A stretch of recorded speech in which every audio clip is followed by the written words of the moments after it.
She laughed so loud, everyone in the restaurant turned to look. "I don't date the help," Salome said as she stood up from the table, "especially when they smell like grease." She walked out while Michael sat there quietly. He didn't follow her or argue. The next night, her father would salute him in front of everyone at the gala, and she would understand that she had insulted the wrong person. Before we continue, tell us where in the world you're watching from. It's always amazing to see how far our stories reach and how they resonate across the globe. After the humiliating date with Salome Edmonds, Michael Murphy drove his old truck back to his apartment building. The truck needed repairs, but he couldn't afford them yet. He had spent $40 on the date for nothing except being publicly mocked by a rich woman who thought she was better than him. When he got home, his 8-year-old son Leo was watching television. Leo asked about the date, and Michael told him it didn't go well. The woman hadn't liked him because he was a maintenance worker and she wanted someone richer and more important. Leo didn't fully understand, but Michael didn't explain further. Their neighbor, Mrs. Chun, had already fed Leo dinner, which Michael was grateful for since there wasn't much food in their refrigerator. After Leo went to his room to finish homework, Michael went to his own bedroom and locked the door. On his desk were detailed blueprints of the Aurelian Plaza, a luxury building downtown. Michael had been studying these blueprints every night for 3 weeks. He had downloaded them from the city planning office's public records. The blueprints showed every room, every mechanical system, every gas line, and every ventilation shaft in the building. On the desk was also a small electronic device that Michael had built himself. It was a timer connected to a motorized valve actuator. The timer was programmed to activate at exactly 7:45 p.m. the next evening. When it activated, it would automatically open a specific gas valve in the building's third-floor mechanical room. This would cause carbon monoxide to leak into the ventilation system, which would then pull the gas down into the main ballroom where the Aurelian Gala would be happening. Michael received a text message from an unknown number asking him to confirm that everything was ready for tomorrow night. He replied that the device was ready and he would install it in the morning. The unknown number confirmed that his payment would be transferred after the job was complete. Michael deleted the conversation immediately. The truth was that Michael had been hired by General David Edmonds to create a fake crisis at the gala. The general was running for governor and was tied in the polls with his main rival, Senator Raymond Hull. The general needed a dramatic moment that would make him look like a strong leader and hero. So he had hired Michael to cause a controlled gas leak that would endanger the guests but not actually kill anyone. And then Michael would save everyone by fixing the problem he had created. This would make the general look decisive and heroic when he took charge of the crisis. The general had approached Michael 6 weeks earlier at a different event where Michael was doing maintenance work. They had talked about Michael's military background as a combat engineer. The general had eventually offered Michael $200,000 to help stage the crisis. Michael had agreed immediately because he needed the money desperately. He had medical debts from when Leo had pneumonia. His truck was falling apart, and he wanted to move his son out of their terrible apartment into a real house someday. Michael had already received the first $100,000 in an untraceable offshore account. The second $100,000 would come after tomorrow night's gala, when the plan succeeded. All Michael had to do was betray his own principles and manipulate a dangerous situation that could potentially harm innocent people. Also, a politician could get better poll numbers. Leo came in to ask for help with his math homework. Michael hid the blueprints and helped his son with fraction problems. While they worked together, Michael thought about what kind of person he was becoming. He was doing something morally wrong to give his son a better life, but he tried not to think about it too much. That night, Michael didn't sleep. He sat in the dark living room thinking about Salami's laughter, about all the rich people who would always look down on him, about the general and his manipulative plan, and about what he was willing to do for money. The next morning, Michael arrived at the Aurelian Plaza at 6:30 a.m. with his toolbox and a fake work order. The work order said he was there to inspect the HVAC system. He had created it himself using stolen letterhead from Morrison Mechanical, the real company that did maintenance for the building. The security guard at the service entrance was named Carlos. Carlos was young and didn't care much about his job. He barely looked at Michael's fake work order before waving him through to the service elevator. Michael went up to the third floor, where the mechanical room was located. The mechanical room was behind a locked door, but Michael had made a copy of the key during a previous visit weeks ago. Inside the room were all the building's important systems: air handlers, water heaters, electrical panels, and gas lines. Michael found the main gas supply line that fed into the heating system. Next to it was a valve he needed to manipulate. Michael took out his timer device and attached it to the valve using the motorized actuator and steel clamps. He set the timer for 7:45 p.m. The device would open the valve automatically, allowing carbon monoxide to leak into the ventilation system for about 15 minutes before people in the ballroom would start noticing symptoms like dizziness and difficulty breathing. Michael tested the device to make sure it would work correctly. Everything was functioning properly. He cleaned up any evidence that he had been there and made sure he left no fingerprints. When the gas leak happened that evening, it would look like a random mechanical failure, an old valve that had worn out naturally rather than deliberate sabotage. He left the mechanical room, locked it, and took the elevator back down. Carlos was still at the entrance playing games on his phone and barely noticed Michael leaving. Michael drove home, feeling a mix of anxiety and anticipation about what would happen that night. He spent the day with Leo. They went to the park, got ice cream, and watched a movie together. Michael tried to act normal, but kept thinking about the timer, counting down in the mechanical room. He wondered if he should call it off, but then he thought about the $100,000 already in his account and the second payment coming, and he convinced himself it would be fine because he would be there to control everything. At 6 p.m., Michael told Leo that he had to go to an emergency work call. He arranged for Mrs. Chun to watch Leo for the evening.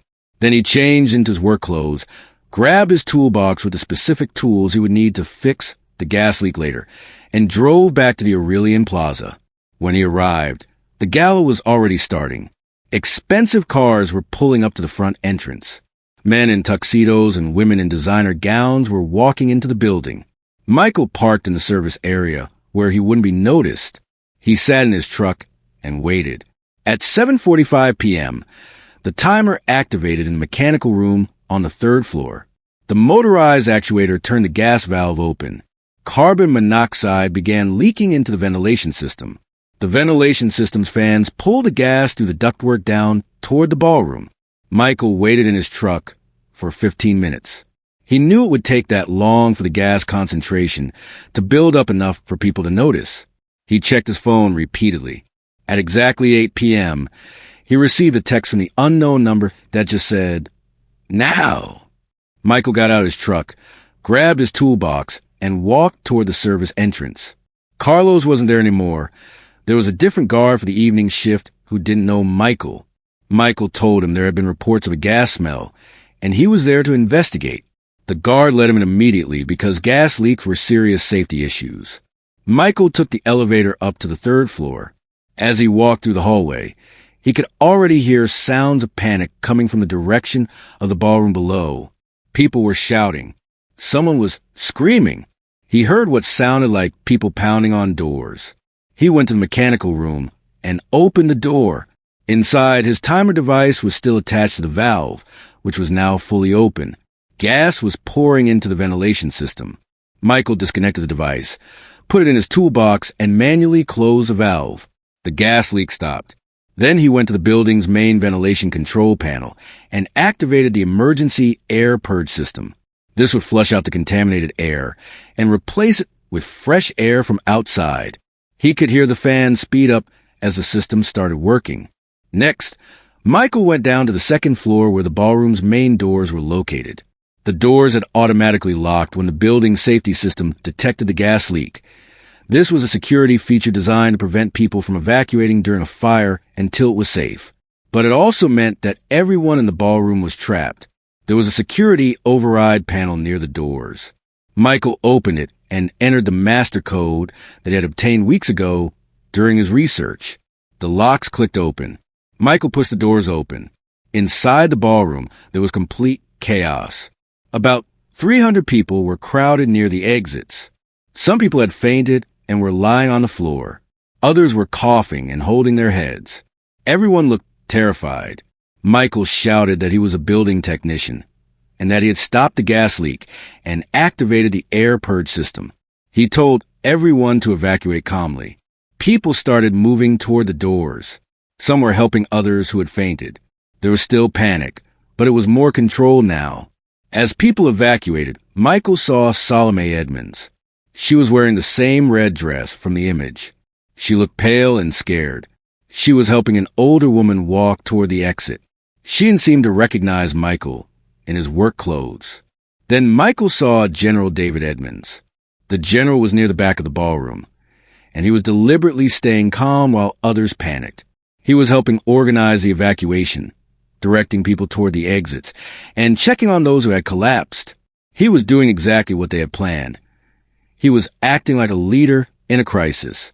Listen, if you're still here, it means you're invested. You want to see what happens next. But here's the reality. Most people watch stories like this and scroll away without subscribing. They enjoy it, then vanish. If this story actually matters to you, if you genuinely care about how it ends, hit that subscribe button. It only takes a second. Otherwise, you'll probably forget this channel exists and miss all the other incredible stories I share. While Michael stood by the doors making sure everyone evacuated safely, he thought about what he had actually done. He had deliberately caused this crisis. He had put 300 innocent people at risk of carbon monoxide poisoning. Some of them had fainted. Some might have lasting health effects. All of this was his fault. But Michael also knew that he had calculated everything carefully. The gas concentration he had allowed was dangerous enough to cause panic and symptoms, but not high enough to kill anyone in the 15-minute window. Before he fixed it, he had checked and double-checked his calculations. He had made sure the ventilation system would distribute the gas evenly rather than creating deadly pockets of high concentration. He had planned where he would be standing and exactly when he would shut it off. This wasn't just a rescue. It was a performance. Every part of it had been choreographed in advance. As people continued evacuating, Michael noticed something he hadn't planned for. Some of the guests who had been near the center of the ballroom had gotten higher doses of carbon monoxide than he had calculated. They weren't just dizzy. They were unconscious and not responding when others tried to wake them. Michael realized that the ventilation system must have created some circulation patterns he hadn't accounted for in his planning. For a moment, Michael felt real fear. What if someone actually died? What if his calculations had been wrong? The $200,000 wouldn't mean anything if he had killed someone. Emergency responders started arriving. Paramedics rushed in with oxygen tanks and stretchers. They began treating the people who had fainted.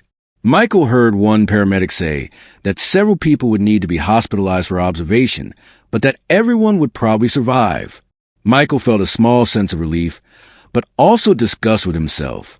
He had nearly killed people for money. He had put innocent lives at risk so that a politician could boost his approval ratings.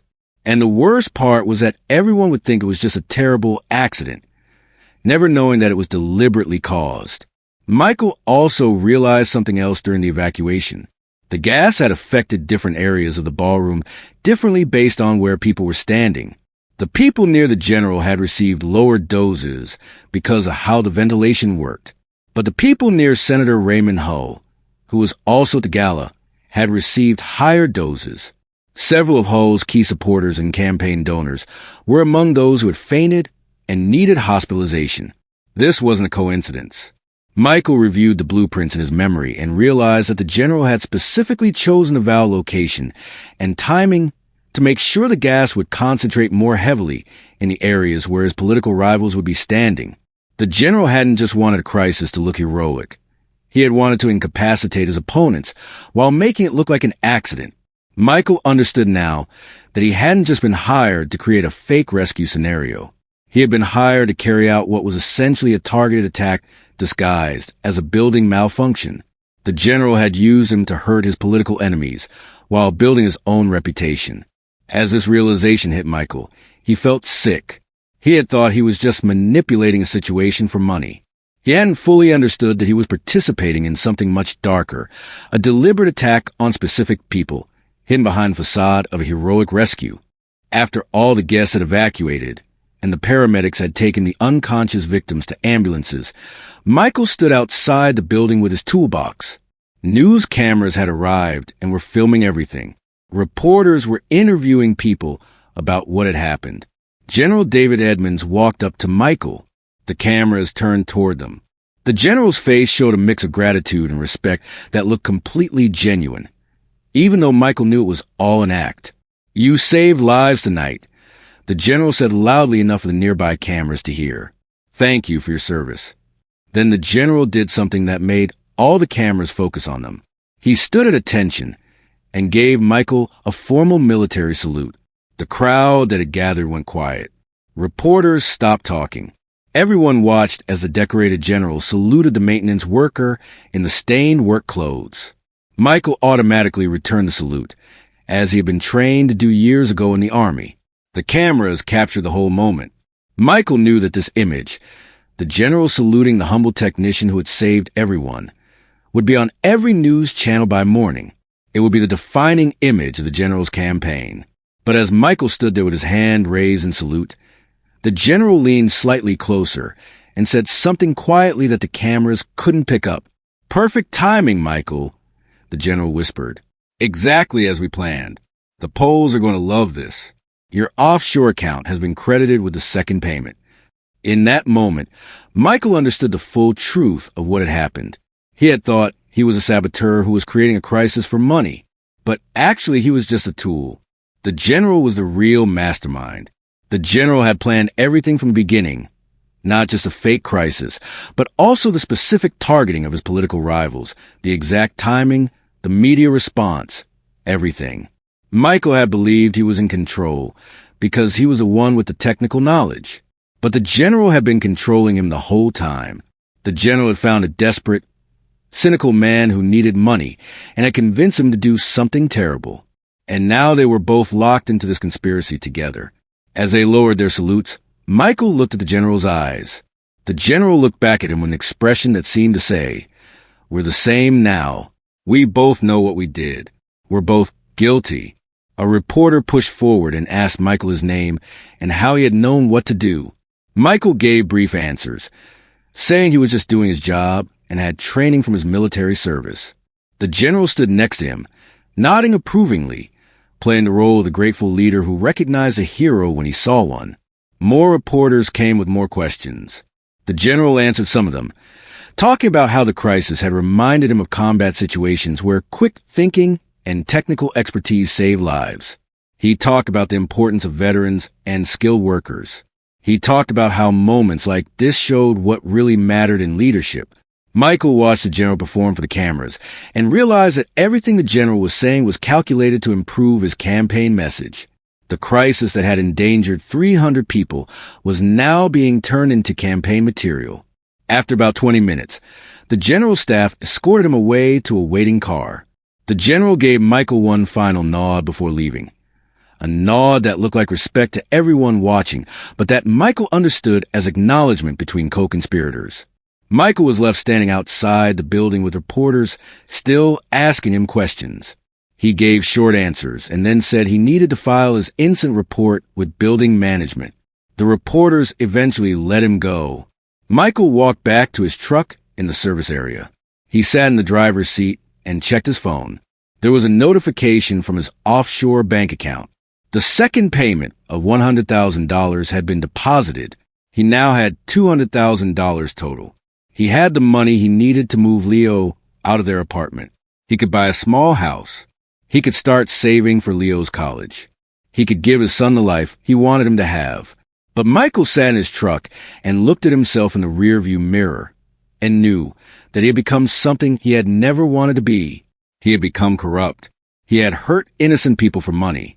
He had helped a manipulative politician attack his rivals and boost his own campaign. And worst of all, he had done it all while telling himself he was doing it for his son. Michael drove home. Mrs. Chun had already put Leo to bed. Michael thanked her and went to check on his son. Leo was asleep, peaceful and innocent, with no idea what his father had done that night.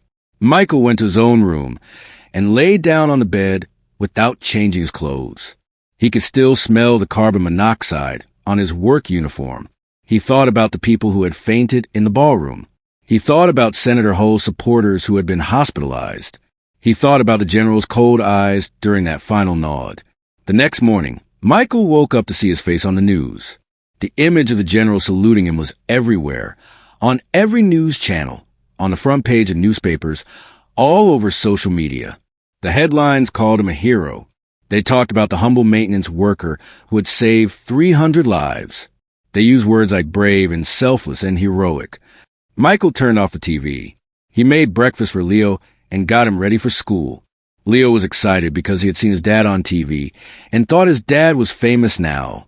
Michael told him it wasn't a big deal and that he had just done his job. After Leo left for school, Michael sat at his kitchen table and thought about what to do next. He had the money he wanted. The general would probably win the election now. No one would ever know the truth about what really happened at the Aurelian Gala. Michael could take the money and move on with his life. He could give Leo a better future. He could pretend that the ends justified the means. Or he could try to expose what had really happened.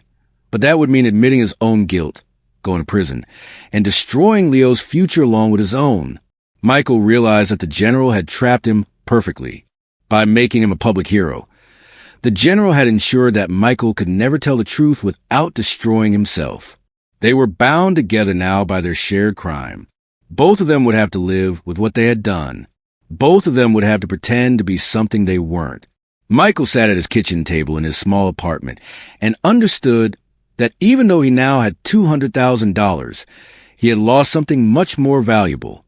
He had lost his integrity. He had lost his ability to look at himself with respect. He had become exactly the kind of person he had always hated. Someone who would do anything for money, regardless of who got hurt.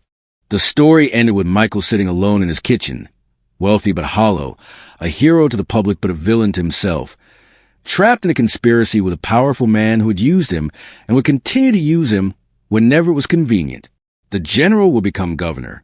Michael would become comfortable, and both of them would carry the secret of what they had really done at the Aurelian Plaza. This story teaches that moral compromise for financial gain destroys more than it builds, and that desperation can turn good people into tools of those with power and corrupt intentions.